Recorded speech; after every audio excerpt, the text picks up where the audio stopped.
Bonjour à tous, bienvenue sur Citrouille et Citron. Cette année, l'hiver n'est pas très agréable dans notre secteur. Cela fait des semaines qu'il fait très nuageux. Les journées sont sombres et l'humidité ambiante nous glace les os. Et le pire, c'est qu'il ne fait même pas vraiment froid. Ce n'est pas la météo que je préfère, mais il faut faire avec, et ce, d'autant plus qu'il y a des choses encore à faire dans le jardin. Même si la nature s'est mise au repos, nous avons des activités à assurer dehors. Alors, un bon manteau, une paire de bottes, et c'est parti. L'hiver est la saison à laquelle nous taillons la majorité de nos arbres et des arbustes, tout simplement car à cette époque, il n'y a plus beaucoup de sève à circuler dans les branches.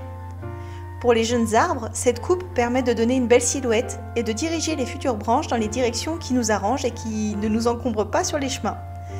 Pour les plus anciens, c'est l'occasion de faire un peu de ménage et de supprimer les branches mortes afin de relancer les fructifications pour l'année prochaine. Cet atelier, nous l'avons réalisé il y a quelques semaines. Là-dessus, on est à jour.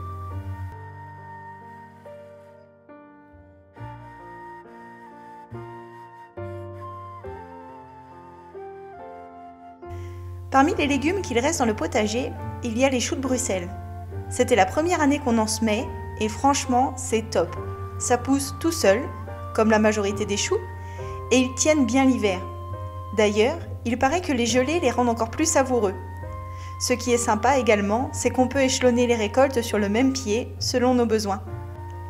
De quoi avoir toujours des légumes ultra frais à cuisiner, savoureux et riches en vitamines. Il nous reste également de nombreux choux. Nous en avons cueilli déjà un paquet en novembre-décembre afin de préparer des bocaux de choucroute.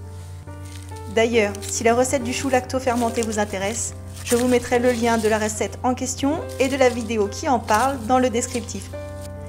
Nous avons prévu faire une fondue de choux ce soir, alors cueillette de choux.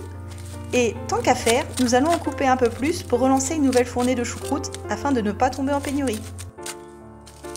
Le froid, gel, dégel et la pluie ont un peu abîmé les feuilles extérieures, mais ce n'est pas bien grave. En enlevant les 2 premières couches, qui iront pour les animaux, nous obtenons ainsi de beaux choux tout propres.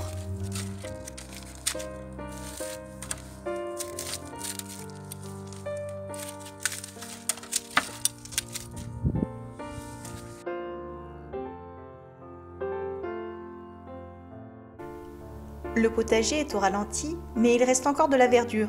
Clairsemée, certes, mais quand même productive. Certains légumes sont encore vivants, un peu par miracle. C'est le cas des blettes. Elles luttent contre le gel, mais continuent tout de même à produire quelques feuilles. Nous verrons bien si elles tiendront jusqu'au printemps. Les poireaux supportent aussi plutôt bien l'hiver. Vous vous souvenez, nous les avions repiqués entre les rangs de maïs. Ça avait très bien marché les années précédentes car les maïs les abritaient du soleil, mais comme il a plu tout l'été et que les maïs ont été récoltés très tard car ils ne mûrissaient pas, les poireaux n'ont pas eu le temps de se développer correctement. Ils sont donc restés minuscules. C'est dommage, mais ça fait partie du jeu du jardinier.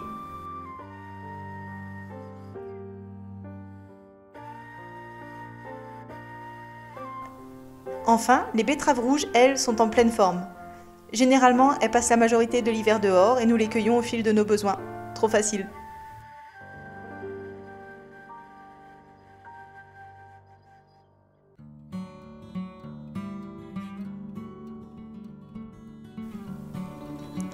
Sur les surfaces libérées à l'automne, nous avons semé un couvert végétal.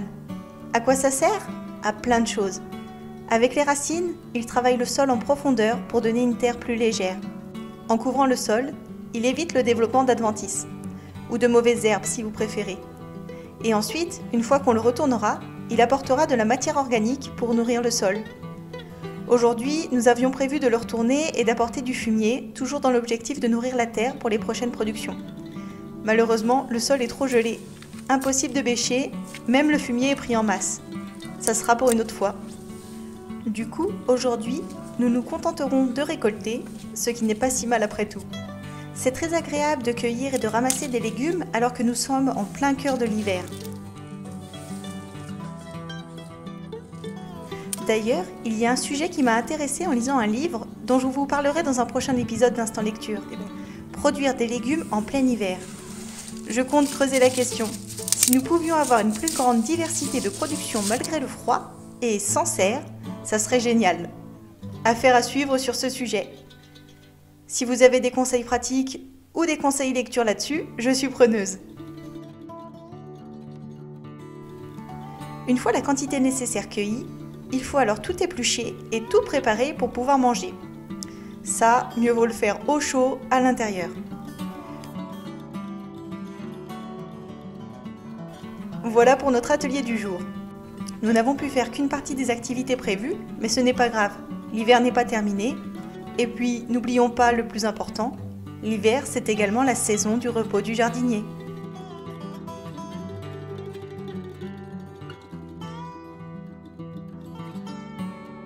J'espère que cette vidéo vous a plu.